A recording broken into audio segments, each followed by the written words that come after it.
does he want?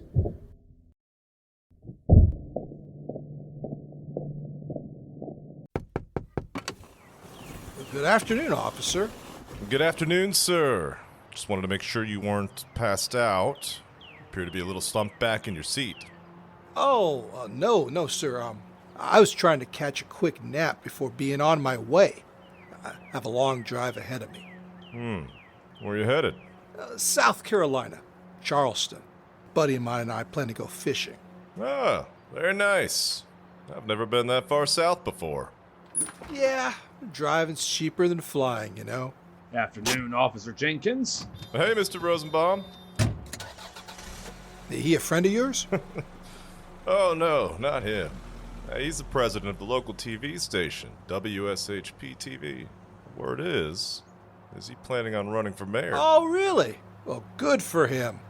Hey, we're good here, right? I still need to catch some shut-eye. Oh, yeah, sorry. Look, you have a good day now, sir. Drive safe. Thank you, officer.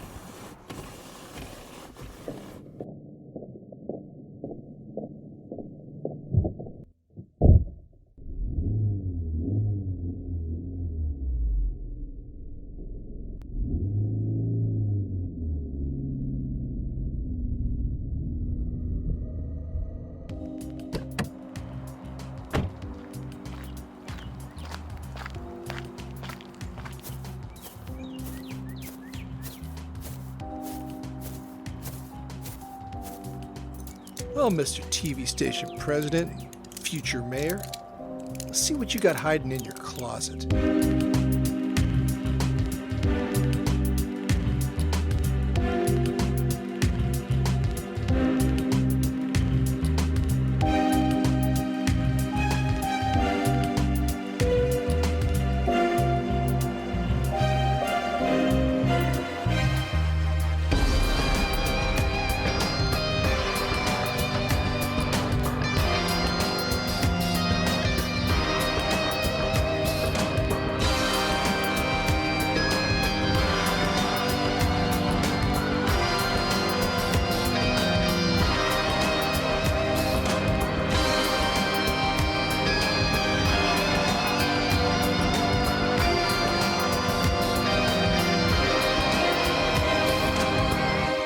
What the fuck?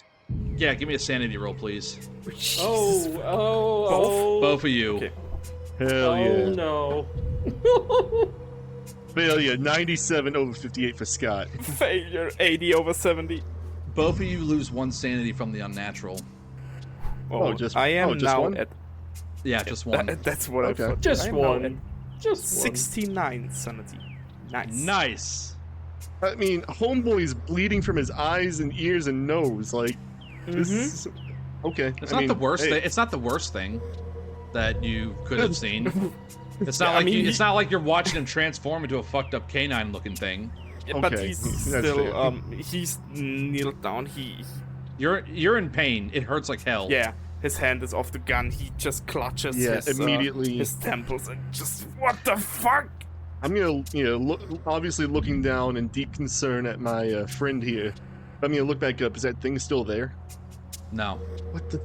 Wait, where'd it go? Do you have anything in first aid, Scott, other than base? Only 10%. Roll it for me. I have Oh, first God. aid. Success 7 out of 10. Oh shit. Okay, great, fantastic. Yeah, no. Poggers. Cool. You're taking a look at his face, and you can see that the blood vessels, basically in his soft tissue, behind his eyes, burst. Is essentially what you're seeing here. Fuck. So I mean, Ugh. Ow. but you also know that it's ultimately superficial. Right. It's not like life-threatening if that happens. No, Yeah. but now here's a question. Growing up in Boston, obviously Scott did a lot of time swimming. Did he ever see someone coming to the surface too quick after free diving? Sure. Not to the point where they're suffering from the bends, but enough to where they pop some blood vessels in their eyes. Yeah, from the pressure change. I mean, yeah, you would know that from the pressure change, but I mean, you didn't experience anything like that, like what he just No. apparently did. But I've seen something like this before. Not as extreme, but Vince, the sensation is gone now. This feeling of staticky noise is gone from your head. But that's what it was, just overwhelming, piercing, stabbing sound, like a TV being turned up too loud. Yeah, who would have thought? I think he takes a few moments of like deep breaths in, deep breaths out, and tries Holy to calm shit. himself down. You gotta get away. Fuck. I'm gonna quickly go pick up his gun, hand it to him. Don't want to leave that lying around. Yeah, what are you guys doing now at this point? I'm gonna get in the driver's seat of the car. I imagine he's probably. Yeah, I'm gonna give you the keys.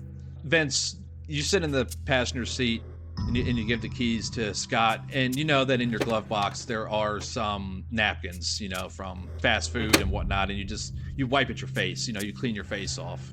Yeah, and also during the ride he just keeps his eyes closed, as if that will help, but just to ease his mind. Yeah, Scott is, even with that successful, perception to see that he's not going to immediately die. Like you said, he's not going to fucking blow up like in Scanners or something. No, like Scott is rattled badly. Where are you guys heading? Bed and breakfast, first thing. Gotta get him. Mm-hmm. Get him there, and how, so having wiped his face, how bad does he look? Like, is there blood on his collar? Is there blood? No, it didn't explode. It wasn't like an explosion. It just looks like it kind of leaked out. Okay, so it wasn't like a major hemorrhage. It was like No. just it was like a nosebleed, basically. Yeah, except that of All over. Yep. Mm-hmm. Yep. Uh-huh. While riding back, Vince, still with his eyes closed, just says, I just got this massive headache out of nowhere. Like TV static, having it turned all the way up, just blasting. God damn, you're fucking bleeding, man. Yeah, I guess. Feel like shit.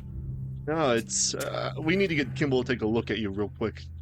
But Appreciate that, yeah. it's like all the little blood vessels just fucking burst in your face, man. Shit. Is my vision impaired, Max? No. I mean, it was for a little bit, but it's like when you get like something in your eye and you rub too hard, except, you had kind of, yeah. But you're fine after a little bit as you're driving back to the bed and breakfast. Which, by the way, neither of you, if you wanted to check in there are other rooms available in this bed and breakfast if you wanted to get rooms, like the other two did already. So, I do think that while walking in, Vince says, so, John, could you grab me in also a room? I don't want to scare whoever owns this. Yeah, absolutely. I'll just say that we're here meeting our colleagues. Vince, you give Scott some money, so that way Scott can get the rooms for you guys. Well, first of all, Vince doesn't know where the other two are, That's so a good point. while Scott's in there, securing us rooms and potentially questioning where the other two are, Vince is just gonna stay outside and tries to get as calm as he can get, and smokes. Yep, okay, nope, that's fair. I was gonna ask if you're gonna smoke, and yep. No, that's fine. You sit on the steps that lead up to the bed and breakfast, lighting up, smoking the cigarette. You hear thunder off in the distance. The rain is coming soon. Just taking the quiet moments you can to sit there and enjoy the nicotine that flows through your body. And Scott comes out at that point to get you. All right, guys, pair rooms. And actually, when I was in, I would basically present like, hey, I'm John so-and-so, we're here to meet my colleagues, and asking what rooms they're into. Yeah, and you get told that they're upstairs. Okay. And you all are back together now.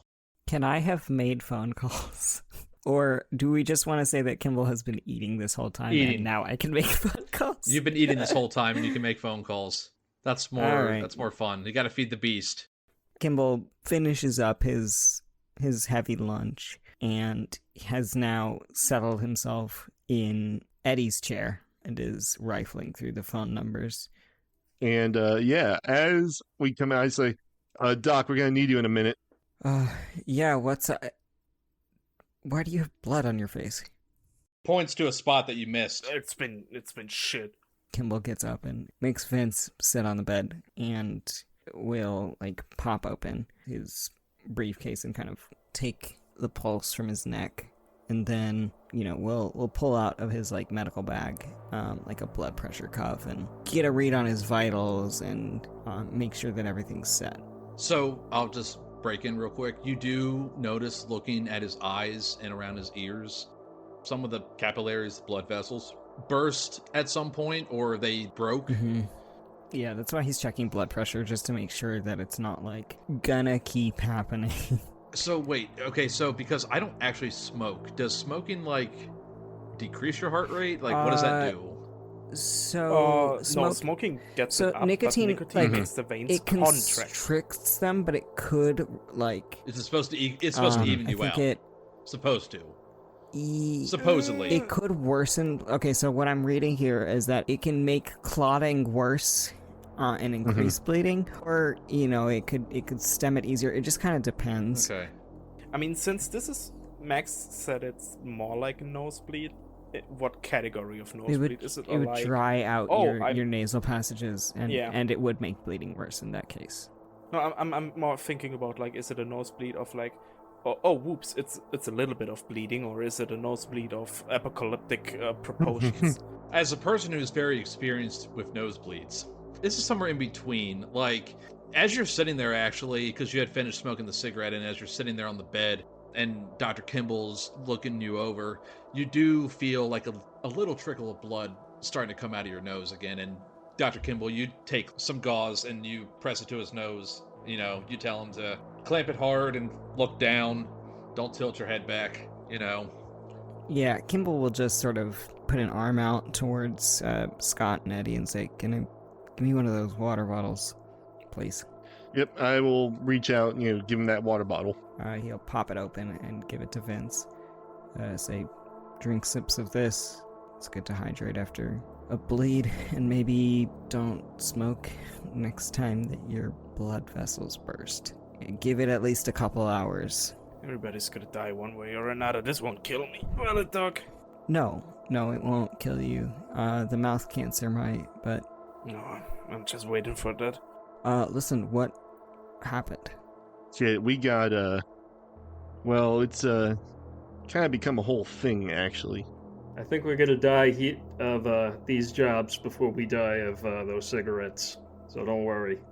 We went to Maz's place and, the super let us in. But, he's been in contact with, that Cal guy, the local, TV repairman. They've been up to something. They've been tracking the signal themselves.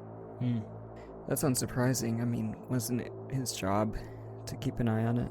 Well, sure, but this is definitely a after-hours extracurricular sort of thing going on. He's been building a kind of... what was it again? I forget the blueprint here. He took some electronic parts out of his apartment.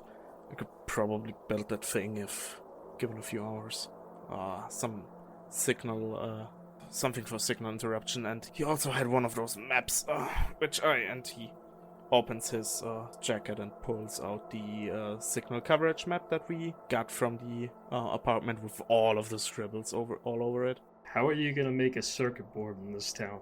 I think Kimball's gonna The circuit immediately... board's already here.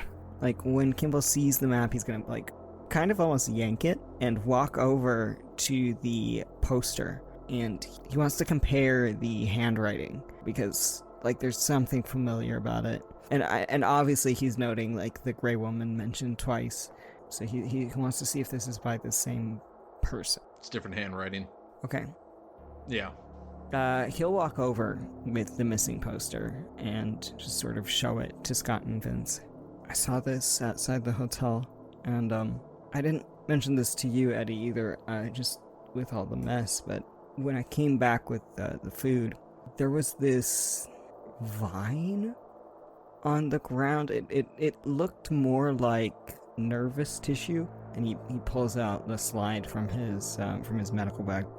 I cut off a piece of it. It didn't seem to want to be uprooted, but I'm wondering, looking at these schematics for this circuit board, maybe this is bigger than just a single device, or maybe the device is... I don't know what I'm saying. It just feels wrong.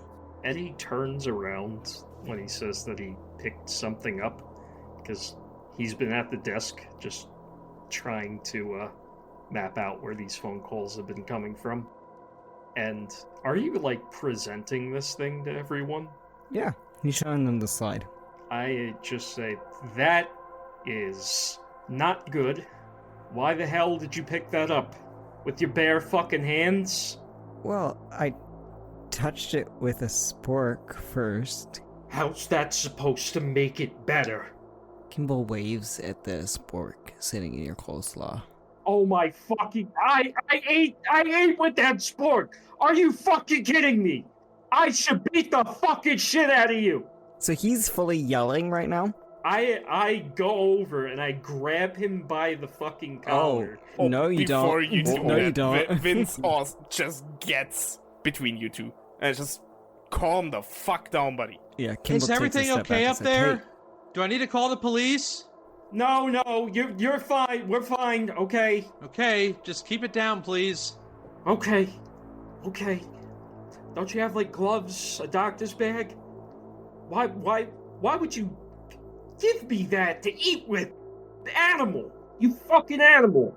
Eddie, chill. Do you want the old lady to call the police on us? Calm down. First of all, I could guess die at any well, you fucking didn't. moment right now. well then let's just wait. I could have alien shit crawling around in my fucking body, and I wouldn't know. Maybe think before you pick up shit. Jesus Christ. Okay. Okay. Are you done with... Let me. Yeah, I'm done. Just- I'm okay. done. So Did you fucking look at it? What's in it? I just pulled it out now. And he's got his hand over his fucking eyes, and he's just squeezing the bridge of his nose. Kimble... He's trying to calm down. Yeah, Kimble is just gonna, set it down on the bedside table, and is there a chance that he has, like, a microscope or something in his bag? Roll me a luck roll. Sure. Yeah, probably like a field microscope or a jeweler's loupe. Yeah, that's kind of what I'm curious about. But he is a psychiatrist, so yeah, I think luck makes sense. Holy shit. Yeah, that is straight 50 on 50, so crit success. You brought that. Yeah. Yep. So yeah, he's actually gonna sit down, like kneel down at this little bedside table, because he doesn't want to go near Eddie, who is currently closer to the desk. Wants to give him his space. Kimble does not want to poke the bear, because he did fuck up. Like that is a, like, Kimble is inexperienced on the field, and he's trying to help these agents, but yeah. He's going to pull out of his bag a collapsible microscope and focus it on this slide. Scott's been quiet pretty much this entire time, but kind of in the wake of Eddie getting up and like almost taking a swing on Kimble, I'm gonna step back and raise my Polaroid camera, and you just hear the click of the shutter going, trying to get like a wide angle shot of everyone as they're all standing there. Every head turns. And as the film kind of rolls out, he immediately grabs it and starts waving it to start getting it to come into focus. What the hell are you doing? Well, here's the thing about that. When you finally wave the photo and you look at it, well, there's no other way to put this. Pretend that all of these are of you guys, and you all kind of come out looking like this. Fuck off, man. Oh. Yeah. Oh. Well, So for the viewers, those are very distorted faces and super blurry, like they're moving really, really fucking fast. Yeah, the eyes and mouths are like black pits. The features are entirely indistinguishable and melded together. It's horrifying. Now, really, Scott's the only one looking at this right now. So, Scott, give me a sand roll, please. Yep, absolutely. Ugh. Yikes. As viewers, if you've ever seen the paintings of Francis Bacon, or if you haven't, I should say, if you haven't seen them, look them up. That kind of gives you an idea of what we're staring at right now, and it's not great. All right. Success 34 under 57. Yeah, you lose one from the unnatural. Understandable. It's a little disturbing that all of your compatriots in a photo where everything else is clear, but something is off about their faces in the picture. Yeah. Do you show that to them? Before I do, I'm gonna hand. Who do I actually trust here? I'm gonna hand Vince my camera and tell him, take a picture of me right here, and just standing stock still not pulling a face, just completely blank, neutral expression. Although you could all probably tell that Scott is something's the gears are turning in his head pretty fast right now. Yeah, all of you who have a decently high human, which would be Dr. Kimble and Eddie, he is disturbed visibly. It's easy to tell. Why'd you take a picture of us? After that sentence, you just hear a click and a psh as Vince also takes a picture. Yeah, and Scott, you walk over and you wave the photo to get it to do its thing, and you look at this photo of yourself. Your face is also blurry. Oh, I don't like that look on your face. What's happening? When we was at Maz's apartment, right? I took a photo of the scene, just for documentation's sake. I caught Vince here in one of the photos, and, well, I'll pass him the first photo from the apartment. It's probably like an action shot, so he's already a little bit blurry just as he's walking. But, again, why is he making this stupid fucking face? Well, and I pass the group shot. Yeah, everybody roll sanity, please. And question 2, with the group shot, so I imagine that probably none of them were looking at the camera. No. Where their faces turned is like in the photo. No, they're looking at you. That is a failure. 81 over 52. That's a success at a 6 under 67 for Kimble. For Vince, it's also a success with a 40 under 69. Vince and Dr. Nice. Kimble, you lose 1 sanity from the unnatural. Eddie, roll me a d4, please. Hey! Eddie, you lose 1 point of sanity on a d4. Alright, I will eat that. Are the other 2 of you eating that? It's only 1, even though it gets me to 68 and I'm not at 69 anymore, which is really not nice. Okay. I'll eat it. So yeah, with this new horrifying information, what happens now with you guys? Eddie's just gonna say, with radio transmissions and that weird tape, now this photograph, I have no idea where this is going, honestly. Working at the table over here, it hasn't seemed to prove much. On that note, actually, while you're not finished, you have a more complete picture, because it's been a few hours now at this point, right? You have a more complete picture of where the majority of the calls are coming from. They seem to be centered around relay number 2, from what you can now see. I take that back. From what I can tell, relay 2 seems to be a hotspot. The others, not so much. So it looks like whatever this disturbance is probably located at the relay. The weird camera, I have no idea what the fuck that means. On the note of people seeing things, I saw a sheet move in the window earlier. Looked like a stupid Halloween decoration. Oh no, it fucking isn't. We forgot to tell you, Vince says, clutching at his head. That's what... You're about to upset me, aren't you? No, don't... well, probably.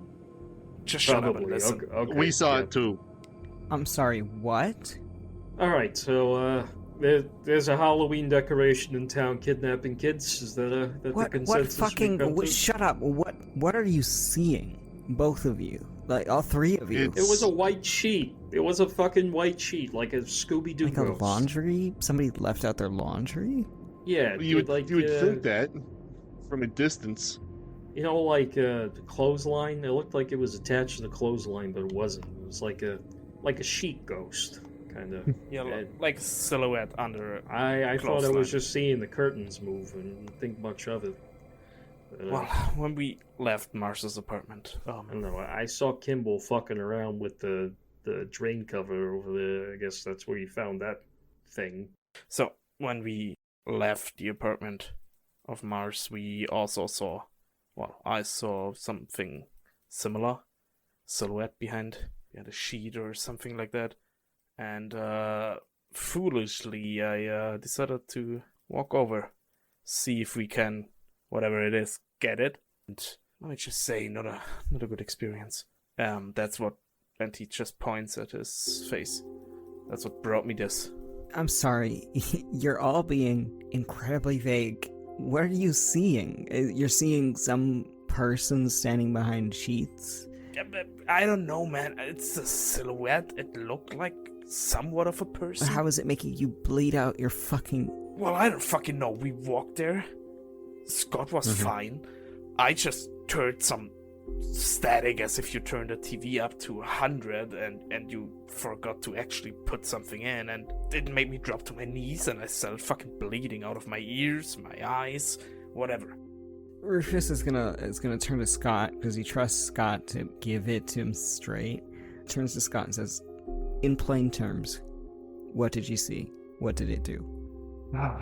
Best I can describe, Vince ain't far off the money. It was almost as if I couldn't get a good look at it from where I was standing, but it was like a little kid on Halloween wearing a bed sheet as a ghost costume, but it had a porcelain mask. What? Empty eye sockets. Okay. And then when we approached, I don't know what happened to him. He can tell you the experience better than I can, but he collapsed. He couldn't stay standing. He was bleeding out his eyes, his ears, his nose. It reminded me of someone coming up from deep water too fast, bursting blood vessels from the pressure. So the bends? Have you ever seen someone off Cape Cod swimming down deep, trying to dive for pearls, and they come up a little too fast? Was it like the face at the end of the video? Yeah. And that's because he's trying to rack his brain thinking about. So we have a ghost haunting us. That's pretty much it, right? Why is it coming after us? Why is it fucking interested? Is it because we watched the video? I don't think it's just us. It seems like a general thing, and moreover, Maz and his buddy Cal. You see what he was scribbling? He saw it too. Kimble is going to just absentmindedly shuffle through the papers that we've got and say, let's call some of these families. He shows the missing poster again. He says that this mention of a gray woman, these signs. Can you make anything of these symbols on this poster? Some of them, it's Greek, but as far as the mathematic component, I'm a history major. But it's also on the missing poster. There's a weird triangle thing with an eye. Can I go ahead and roll my occult on that? The weird Eye of Providence looking thing on the missing poster. Yeah, do it at a -40. May I also do Rude. that? Yeah. -40. Rude. What's your stat? 51. For you, Kimble, -20. Oh. I'm trying to balance it out a little bit. Oh, okay. I thought you were saying I had more experience. Kimble fails at a 37 over 31. And then Scott fails likewise, 82 over 20. So you were talking about the what symbol again? The triangle symbol on the boys missing poster. There's an odd shaped triangle with a circle. No, it just looks like some kid drew on it. Okay. Eddie, while everyone's talking, thinks back to the video. And in the video, it said, "We wait, come, receiver. We watch you. Watch us." And he says, "Vince, they're gonna come for us. Don't look at them. Do not look at them at all. I think they want us to watch." They want us to watch them, or they what are you want getting us at? to watch them. That was the last message in the video. We watch you, watch us. Yeah, but the thing is, who is them, really? If we see them, these things, these silhouettes, these Halloween ghosts, we need to not look at them, or else that shit's gonna happen again. Don't look at them. Don't approach them. What can we do? Huh? We just fucking avoid them. If we see them, we need to turn around. It looks like they can't physically hurt us so far. So I beg to differ. well, if we stare at them wide-eyed and willing, I'm pretty sure that's going to happen again. Look, I got a call earlier. I didn't get to mention it yet since we're on this ghost thing. But there's someone from the group in town. They didn't tell me who, but I got a description, and I'll share that description that Max said earlier. They're supposed to be helping us, but we're not to interfere with them. Oh, that's fucking great. And they're not going to interfere with us, but hopefully they are working on this matter too. I think the best thing we can do is get back out there together this time and go to Relay 2 or to Electricals.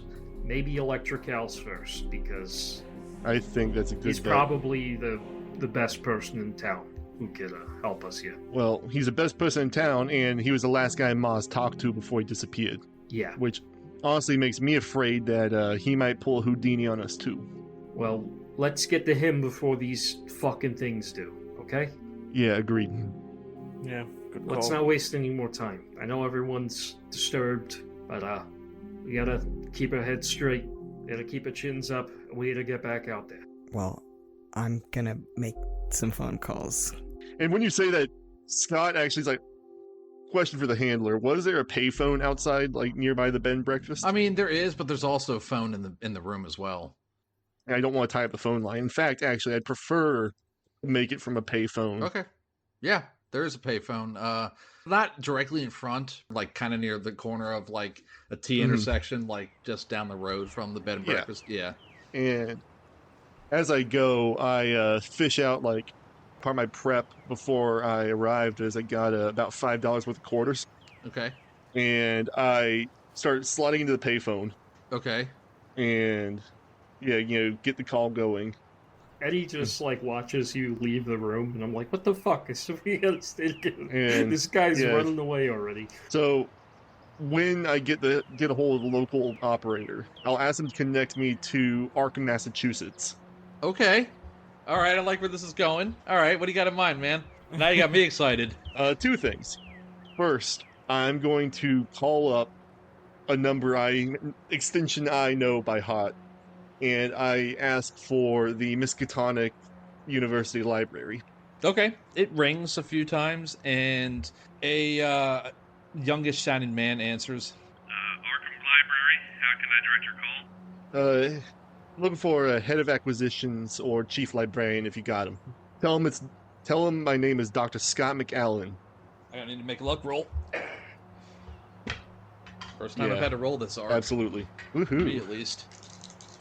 Dr. Forrester's actually out at the moment. May I ask what this is in regards to? You can tell him that this is a potential lead on something very interesting. Something that might fit the university's curriculum. Okay. And I want him, if he gets this message, he can give a call to, and I give him the bed and breakfast address. Okay, and you said your name was Dr. Scott Macallan. That's right. And I got my PhD conferred from Miskatonic. Oh, okay. Alright. Well, I don't know when Dr. Forrester will be back, but I will certainly leave this message for him, and he will get back to you when he can. So after disconnecting from them, I'm going to still use the Arkham operator. I'm going to ask them to send a call to New Mexico. Are you calling Elena by chance? Mm-hmm. I told her I was going to give her a ring once I finally got to Arkham. You did. Yeah. Okay, no. Let's see. It's the afternoon. She would just be the going library. to lunch. Yeah. Yeah. Making a luck roll. See who answers. Whether it's Roger or whether it's Elena. Phone answers, and it's an older male voice that you recognize deeply. Red River Public Library. Oh, hey, Raja. I'm sorry, is Elena in? Scott? Yeah. No, she just went out to lunch. Ah, shit. Okay, pardon my French. She just had asked me to give her a ring once I finally got to Arkham. Yeah, let her know that you called. Yeah, I appreciate it, and, Do you want her to call you back? no, just tell her that, just tell her I miss her, and, I'm doing fine. It's just, some weird thunderstorms around here, but everything's gonna be okay. Weird thunderstorms. Misses you. Got it. Alright, I'll pass it on. All right. Hey, come back now. You've been leaving too much lately.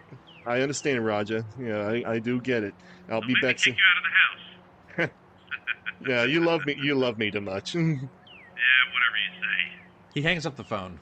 Yeah, and that's very much in character, not saying goodbye, just hanging up. And I'll hang up too, and that probably ran me through like a good $2.50 in quarters. Okay, so while Scott went and made these phone calls, what were the rest of you guys doing? I'm gonna ask Kimble. I know you don't like being out in the field. Do you want to stay here? I would love to go to the store and help out more in the field, but he gestures at the list of phone numbers. It'd be good to call these people before the evening. And sorry for earlier. No, it was... Let's move past It was that. oversight on my end. I don't have as much field experience, so if you could keep that in mind. All I'm gonna say is if there's tentacles growing out of my chest later, that's on you.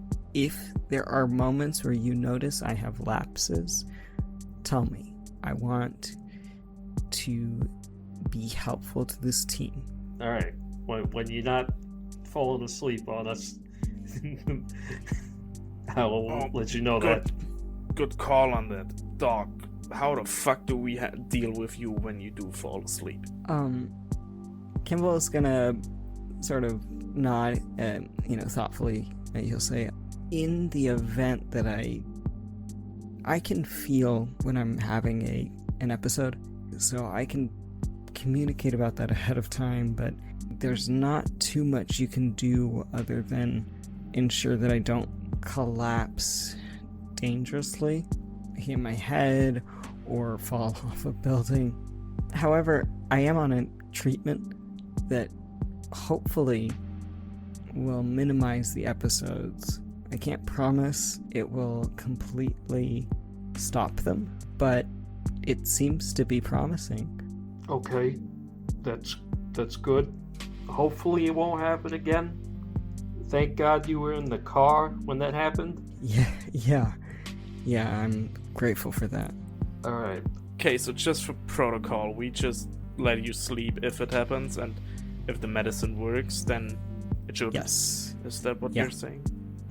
And if Alright, yeah, I can if live I with need to move out of a situation quickly, you can shake me awake, get me moving, but I will be out of commission for hours afterwards, like I was last time. I'm just gonna warn you, if it is a life and death situation, I'm not going to go back and get you. Understood. However, if it is life and death, and I do happen to have an episode, you can kick me, I'll probably get up. I just won't be much use. If I have the chance to do it, I'm not gonna be carrying you if I don't have the chance. You don't have to If carry I me. have the chance, I will help Alright. you. If I don't, I wish you luck. When Eddie's talking to you, telling you how he's gonna leave you if you drop and spooky lady run, there's like the way his facial expression is, it's more unserious. It's more just like trying to prep you for the worst possible situation, but he doesn't seem like the person that would leave someone in a time of need like that. Is he then, like, We'll see. unsettled by the fact that Kimble seemed, like, so deeply, like, on the level, to the point to where he was like, oh yeah, you'll leave me, I don't care. That's fine. Like, not in a suicidal way, but definitely the, I take it more as you are more fit for the field than I thought. Okay. Vince just looks between the both of them and then just says, we're not gonna leave you in a burning building or some shit, don't worry about it. I appreciate that.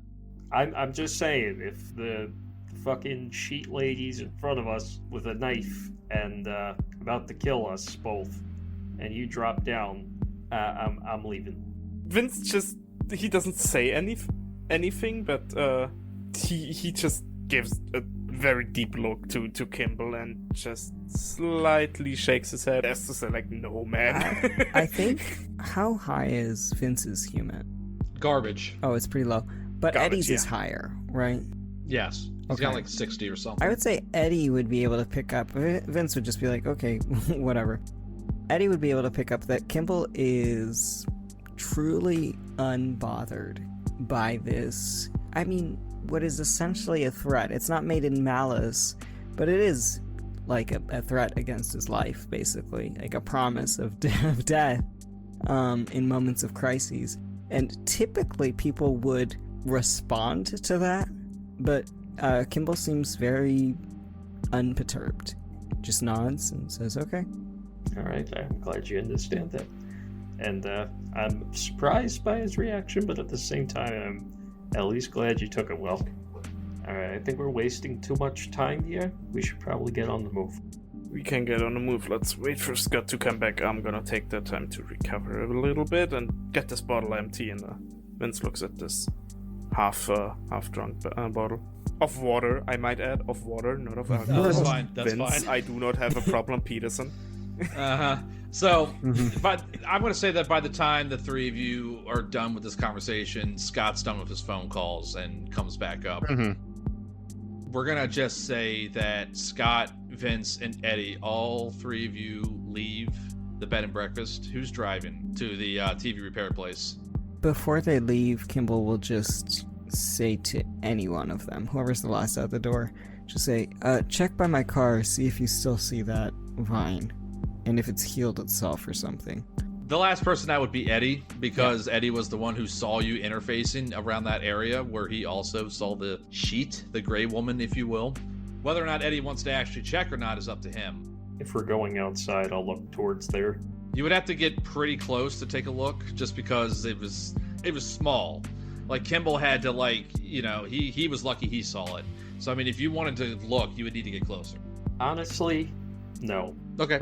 No, that's fine. Who's driving? Yeah, Vince is driving. He demands the keys back from Scott. Are we just all going to take our own cars at this point? No. Scott's car is up at the station. Yeah. Want it? Yeah. Okay, the three of you have gone to Cal's TV repair, leaving Dr. Kimble. Now, Dr. Kimble, this is Eddie's room. If you wanted to go back to your own room in the bed and breakfast to make these calls, you certainly can. I think we have all of our things here, and I don't think he left anything in his room, aside from maybe a rucksack with, clothes, but nothing of note, nothing very personal. Okay. So he will stay here just because it would be inconvenient to have to pick all of our stuff up. Okay.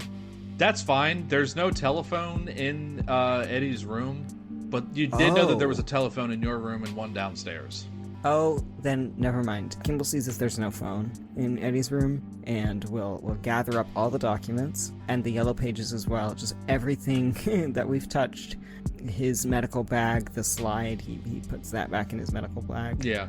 Because he didn't get to it because of all the pop-up, and he will take his time to make sure that he gets all of the incriminating stuff out of this room and into his before snapping the doors shut, and he sets up at his the desk in this room. There is a desk in there, yes. Yeah, he pulls back the slide out in the microscope, and he lays out the papers in front of him, and as he dials the first number on the sheet, he's not dialing Stein yet. Okay. He is going to dial just another number as he adjusts the microscope and is going to peer through it as the line starts to ring. Okay. Yeah, it rings. And the gist of it is, in this particular instance, I want you to, in the course of conversation with talking with this individual about what they saw and what their complaint was about, give me a persuade roll. Persuade. And can I also roll maybe forensics for what I'm looking at? During the course of this conversation, would you have let them know that you're with a private investigation agency? Yeah, I'll get to that, but yes. Add a plus 20 to your persuade then. So let's start with that first. That's a 2 under a 99. Yeah, so during the course of conversation with this individual who sounds like maybe an older gentleman, but not too much older, it's hard to put an age of a person's voice over the phone. But in the course of conversation with this individual, they let you know that they have a copy of the September 18th broadcast transmission and is wondering if you were interested in their copy. Oh, yes, that would be incredibly helpful.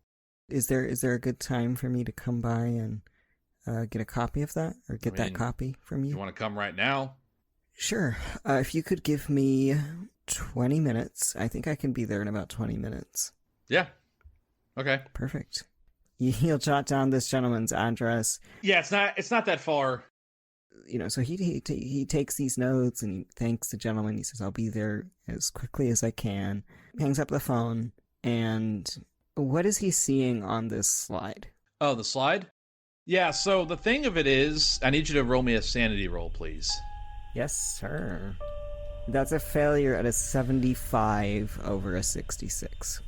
So now that you've got the weird vine thing under a microscope, and you can actually look at it a lot closer, oh yeah, it's definitely human nerve tissue. Okay. Fuck off. And, What the yeah. Yeah, of course. So in that particular case, roll me a d4, please. D4. Because human nerve tissue should not just be growing up out of the street. Yeah, no, it's weird. And he touched it. That's a 4. I will be projecting this. Roll me another d4 then, please. That's all of it. You lose no sanity, 4 off a bond, and 4 willpower points. Who are you going to project onto?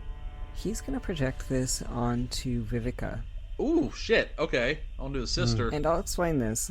I think the more he does in this field, the more like field work he does, the more Kimble starts to realize that there's something deeply unsettling about working with mentally ill people and seeing their like hallucinations, their mental like gymnastics, all of these kinds of things that he dismisses, and he feels totally in control of his reality, and then seeing in front of him something that Is unnatural, one might say. it's unnatural, but it's also something that like she would just pull that out. She'd be like, oh, I see veins on my walls, or I see butterflies in the air. Like it just he for a second he feels schizophrenic. Like he feels his brain just kind of click off, and then he sits back, takes a breath, and recenters.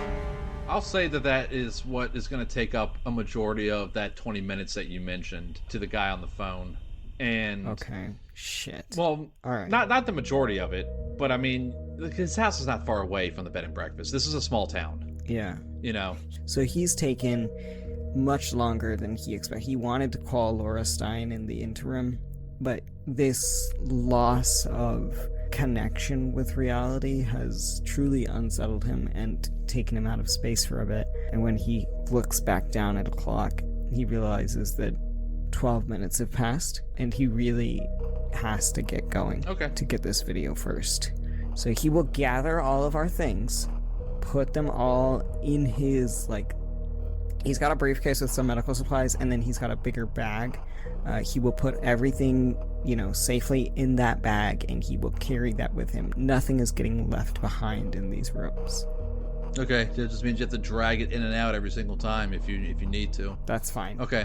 That's fine. Cool. So, and he will take a look when he gets to his car. He's gonna look down at the ground and see if this tissue has healed itself.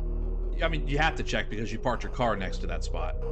So you're gonna see it anyway. So as he's, he's walking back to his car, he's offloading the stuff into the trunk and pops that closed and looks back down to where he cut a sample of what he now knows is a nerve, human nerve tissue. essentially. Yeah, it hasn't really changed. Okay. So we're gonna cut over to you going to the guy's house. He let you in. You show him your private investigator papers. He lets you in, takes you to his TV in his house. He said he made a copy. He says it was really weird. Wanted to make a copy of it, and then he called and complained because what the heck, man? What if somebody's kid sees this? It's really weird and out there. So yeah, so Kimble, he's walking over to this gentleman to the TV. He says, oh, well, I appreciate that you called in. Is this the only copy that you have? I can make another one if you need it. Unless you don't. I mean, No, if you can take it off my hands, honestly. I mean, if you're investigating this, I don't want it. It's weird. Yeah, I was gonna ask if I could take this copy when I go. I mean, do you want to watch it? Yes. Yeah. Let's watch it. You're on your own with that one, and right. he walks out of the room. Okay. And Kimble grimaces and will bend down at the VCR and press the play button.